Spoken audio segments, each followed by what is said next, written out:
Welcome to today's episode of the Osasu Show. Today we'll be covering an array of health issues. Today with me is the founder of the Center for Gender Education, Mrs. Angela Oda, and Mrs. Ogechi Ohadomere, who is the Vice President of the North Central Chapter for the Hemophilia Foundation of Nigeria. Stay tuned for these exclusive interviews. My name is Osasu Benin, and I am your host. Mrs. Angela Oda, founder of Center for Gender Education, thank you for joining us in today's program. Thank you so much for having me. Can you elaborate on the effects of contraceptives and reproduction? Because again, I just want to give our viewers a general background of where we met during the media roundtable where you spoke against the use of contraceptives and abortion and how these international organizations are pumping this medication here to underdeveloped countries to harm the general populace. So can you show us some statistics while you speak about these issues, about the side effects of these contraceptive drugs and abortion? Well, I did not speak against the use of contraception. What I said was that these various international organizations that are promoting contraceptives and abortion as women's human rights and right to choice and even healthcare should also educate women about the side effects of these contraceptives, because at the end of the day, they harm women. And when we're talking about, increasing the participation of women in governance, in the economy, socially, and all that, if a woman is not healthy, how can she effectively participate in the development of our country, and society at large? So they have life-threatening, consequences. In 2005, the World Health Organization stated that the contraceptive pill, is a Category 1 carcinogen. That is, it is cancer-causing. I'm going to share with you information from three institutes, one in the US, two in the US, one in Canada. There's a Polycarp Institute in the US that brought out a collation of 23 studies that were done, including the World Health Organization categorization of the pill as a Category 1 carcinogen. The title of that study was Meta-Analysis Oral Contraceptives and Premenopausal Breast Cancer. It was issued on the 3rd of October 2006. Like the shot, reduces a woman's bone density, and as she gets into the menopause period, it makes things at her health, really very challenging for her and all that, because she's prone to, all kinds of bone disease and all that. The condom does not offer complete protection, and in some cases it said, the report says that it also increases a woman's chance of getting HIV, especially if her partner, is infected.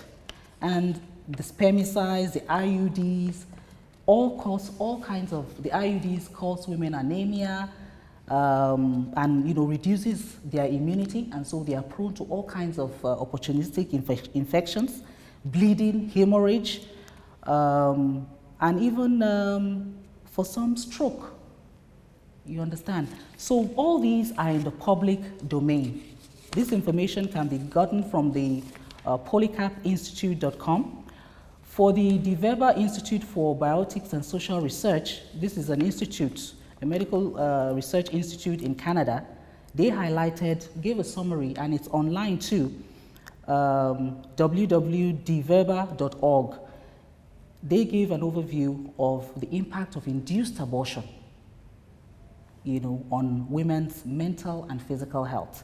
It increases the chances of a woman to become suicidal within 12 months of the abortion.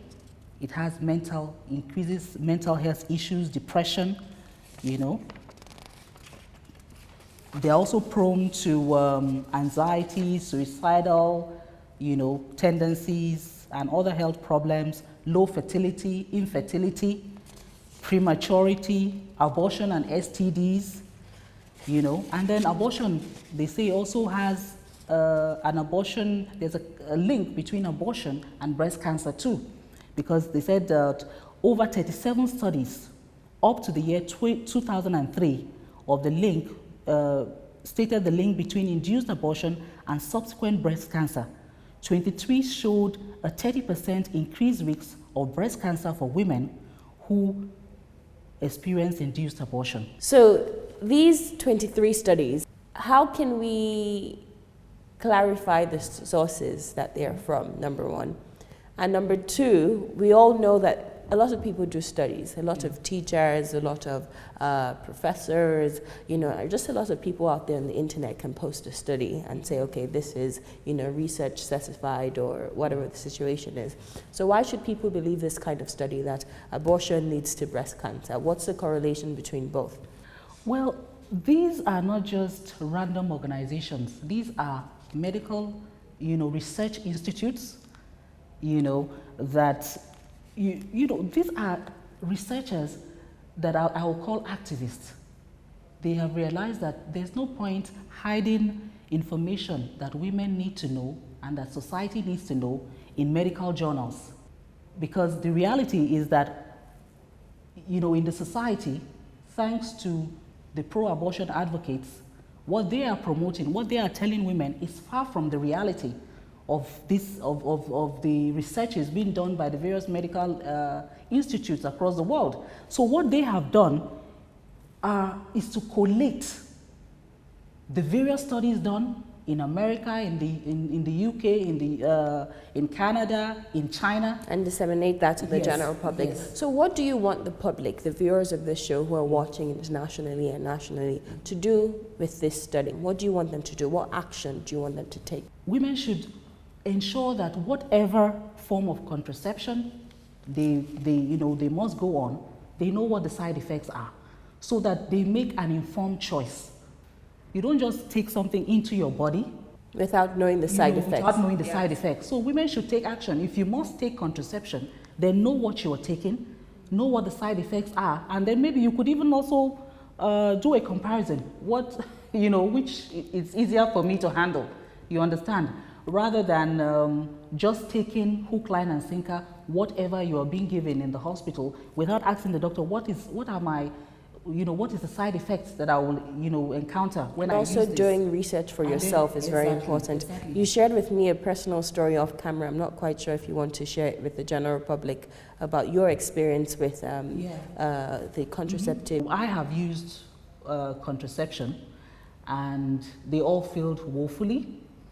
The IUD, I used it for about 2 years. That one got me sick. I was in and out of hospital. I almost lost my life. You can imagine a woman in her 20s. I was just going in and out of hospital, spending so much money. And of course, they did not tell me, the doctor did not tell me the side effects. It was when I got into all the problems I got into that I now took control of my reproductive health by reading about these things and discovering that, oh my goodness, at the end of the day, this does not, even the agony, like there was a time I was on the IUD, it got missing. I didn't know what happened. I was just going from one scan center to the other, just to discover where exactly it had gone to. Another experience I had was with the implant, which is put on your arm. In fact, I have a scar. I've been scarred for life. And so that's why I feel that women need to know. You saw the program where we met, when I just mentioned the fact that, oh, these things are harmful to, you saw how the women went up, because a lot of women don't know, and they just put these poisons, these carcinogens into their bodies. So women need to take control of their reproductive rights. And, couples, the husbands need to be cooperative, because if the women, there are natural, scientific-based methods that are available that women can use, because the way a woman's body is made, every month within her circle, there's a period in which she's infertile and there's a period that she's fertile. So couples can use that knowledge, to space their children, to decide when they don't want to have children anymore, and how, they manage intimacy and all that. So that is why I think that Nigerian women and women across the world need to wake up. We cannot continue to allow ourselves and our bodies to be abused by pharmaceutical companies that don't care about our health, that put profits before human beings. Mrs. Angela, thank you so much for your time. And just to wrap up, I think in general, from the information that we've learned today on the Osasu show, the decision is up to you. You can go out there. These information that we have here will be posted on our website, www.theosasushow.com. But I encourage you to go out there to do more research for yourself. As I said earlier, there are so many institutes out there, research institutes out there that put out studies and papers regarding these issues. So you can go and look through all of them. There are also studies out there whose reports contradict this one, you know. So you can go out there and make an informed decision for yourself and what is best for you as an individual. But we're just here to share some knowledge and you know, do the best we can to help everybody out there make an informed decision. So we'll take a short break and we'll be right back on the Osasu show. Mrs. Oge Ohadomere, Vice President, North Central Chapter of the Hemophilia Foundation of Nigeria. Thank you so much for joining us in today's program. Thank you for having me. Walk me through your experience of raising two children who live with hemophilia. Hemophilia is a rare inherited bleeding disorder. We have 1 in 10,000 children with hemophilia. Boys are usually the sufferers while the mothers are the carriers. So it means that it is transferred from mother to son. So it's obvious that I gave the boys my bad X chromosome to make them, you know, to make them boys. And we know that boys have the X and the Y chromosome. So that is, you know, the basics of being a hemophiliac. And as a hemophiliac, you usually bleed uncontrollably because you're lacking a clotting factor. It's a protein in the blood that, you know, helps your blood clot when there's an injury. So the boys lack that clotting factor. And it's really quite challenging and life-threatening to bring up a child with hemophilia because, you know, as boys, they say boys must be boys. You know, they have to play and do the regular daily activities that any child would do normally. And, you know, you're always on edge when you see your child playing because if the child is playing and, you know, there's an injury, then there's a problem. Because so far there's a problem and there's a bleed, whether it's internal or external, then it means you need a clotting factor. You know, you need something to replace that protein that is lacking, which usually enables the blood to clot. You need to replace it. And we call that the anti-hemophilic factor, which is very expensive to actually use in treating patients with hemophilia. What are we talking about? To treat a little crisis as little as biting your tongue when you're eating, depending on the child's age and weight, you require about 30 IU for 1 kg. So you can imagine a child who weighs about 25 kg and you require 30 IU per kg. You're thinking of about 750 IU. 250 IU is between 60 and 100,000. So yes, and if you're needing 750 IU to treat a bite on the tongue that is bleeding, then you're thinking of about 180,000 to 300,000 to treat a bleed. So how many families can really afford it? No family can afford it because we eat like, even if we're not eating, we eat like 3 times a day for a child. So you can imagine if the child bites his tongue like 3 times in a day, and you require about 300,000 to treat a bleed. So it drains the family's resources. It affects the families emotionally. Your child is out there, your child is in school, and you're constantly thinking, what happens, what next? You know, that's not the best way to live life. You told me your story, the heartbreaking story of when you noticed your son had an internal brain bleed and he had to be flown out of the country to the United States, where you ended up getting billed $70,000 just for that one incident. Exactly. And this is obviously something that happens, you know, sporadically throughout the child's life. Exactly. So can you tell me, what do we have in Nigeria that can currently treat this autoimmune disorder? And if we do not have, which you've told me already, we do not have the system to treat it, what can we do? What stage are we at right now, and what can we do to improve our system? Well, I'll start from when we had nothing at all. The Hemophilia Foundation of Nigeria was established in 2005, and it was the struggle of a mother like me who had to cry out and look for solutions to see that the child lives a normal life. So the foundation came to be in 2005, so it's 11 years. Within the last 11 years, we've come a long way, because at least we've come from no care to some care. And the care is because of people like the World Federation of Hemophilia and the National Hemophilia Foundation in the US that have come to our aid.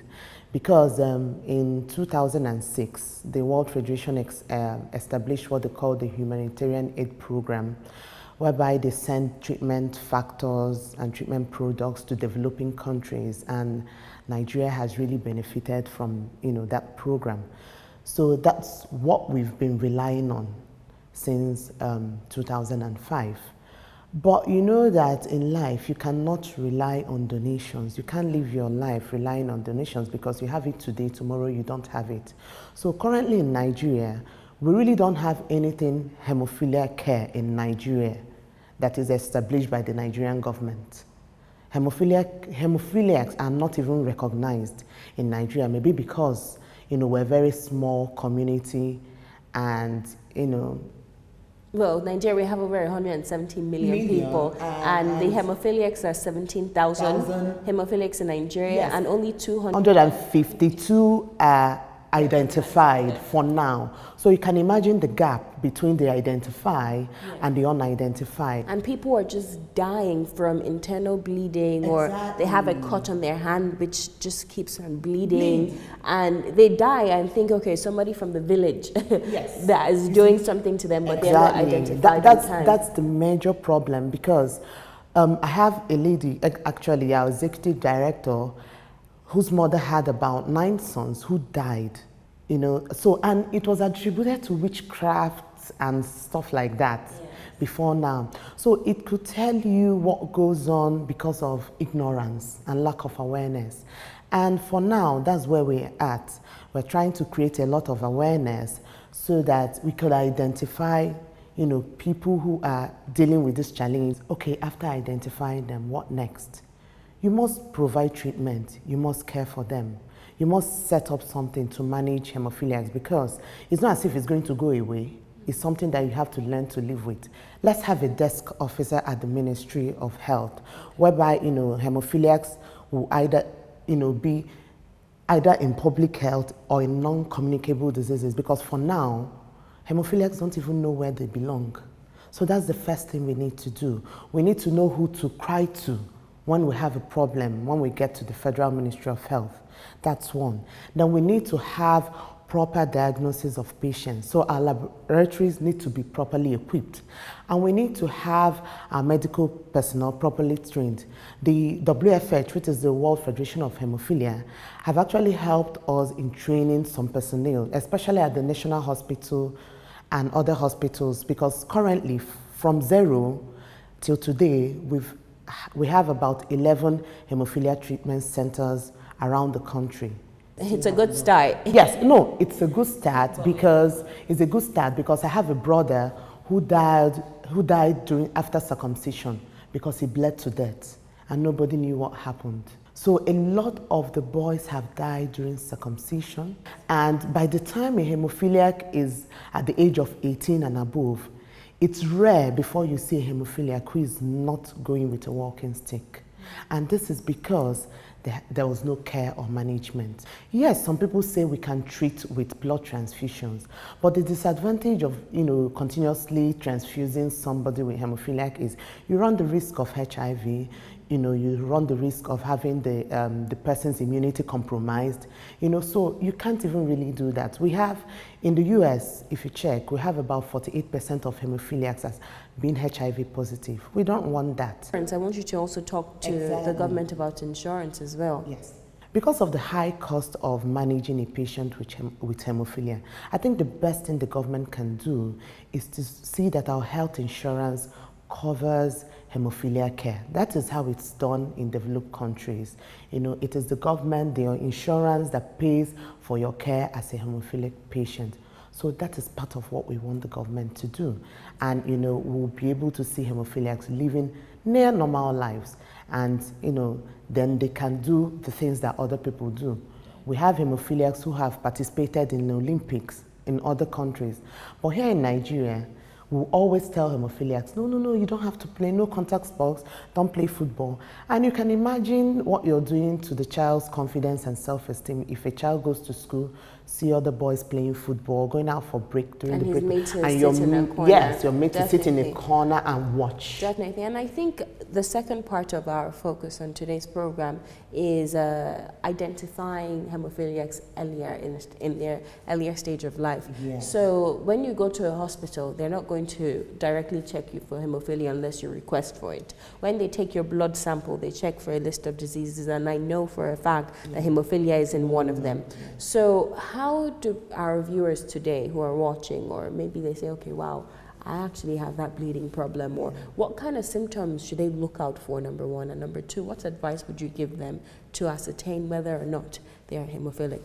When we had our visit to the House Committee on Health, we requested for something. We said, when a mother is pregnant and you go for your antenatal care, we were asking that checking the bleeding and clotting time should be part of the test that a woman, has to undergo while you're pregnant. That's one. Then we're also asking that, when boys are born, before they're even circumcised, it would be nice if we can have the bleeding and clotting time checked. That's a simple test that costs about 1,000 or 1,500 naira. It's usually cheap. It takes about, I think, within the same day, you can actually check that. So as soon as the clotting time is within the normal range, then that's something you need to look into. Because hemophilia is not the only bleeding disorder we have. We have other bleeding disorders like von Willebrand disease, the platelet disorder. So as soon as there's a red flag whereby the clotting time is out of the normal range of what it's supposed to be, then we should check. There are a lot of our viewers who are going to be watching this show, and this is the first time, thanks to you, that they're going to be educated on this subject. So I want you to tell them what they can do to get themselves also tested. If they're maybe 20 or above, it's probably less likely, right, that they're hemophilic if they are not aware of it, right? Funny enough, we had a boy who was only diagnosed when he was about 29, and because he was bleeding internally and he didn't know, he kept going around. Yes, he kept complaining about the right part of his abdomen, being painful, and he was actually bleeding into his stomach. So he thought it was an appendix till the doctors checked. So, and before you go into some kind of surgery, you have to monitor, do the clotting time and stuff like that. That's when they found out he was actually hemophiliac. Maybe it didn't manifest because he was a moderate hemophiliac, because as hemophiliacs, you're either mild, you're moderate, or severe. When you're severe, then you bleed more often. You don't have to have any impact or contact with anything before you bleed. But if you're moderate, you could actually live your life and be able to escape it not manifesting, or when you're mild. So there are still adults out there who might be hemophiliac and don't know. Yes, till there's a crisis. So it's safe to get everyone who's watching. Just check your clotting time. Just go and check. The basic thing is to check your clotting time. Medically, they call it like the prothrombin time. Check your clotting time. If it's out of the normal range, then that's a red flag. You need to check. Thank you so much, Ms. Ogechi. Any last words to our viewers? Well, what I'll actually encourage everybody to do is to help us spread the word in schools majorly, because even if your child escapes not bleeding during circumcision, but the child will play in school, just let us spread the word that there's a disorder called hemophilia, and it could come to any, you could actually come across someone with hemophilia. Let's know what to do. It is a life-threatening disorder if not managed properly. Thank you so much for joining us on today's program. You can watch extended clips from this interview on our website, www.theosasushow.com. To find out more information on hemophilia and other issues that we discussed earlier on this program, you can also visit our website and do some investigation for yourself as well. I'll see you same time, same place next week, and until then, take very good care of yourself.